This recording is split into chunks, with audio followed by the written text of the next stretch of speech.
এইটো বতাহ চৰাইৰ কাৰণে দানা লেয়াৰ। এতিয়া বতাহ চৰাইটো ডিম দিব পৰা হৈ গৈছে। এইটো লেয়াৰ দানা।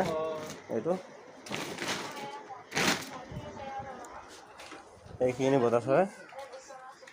সেইটো আজি 47 দিন হ'ল। দানা দিছোঁ খাই আছে। এইখিনি আৰু ইয়াতো আছে।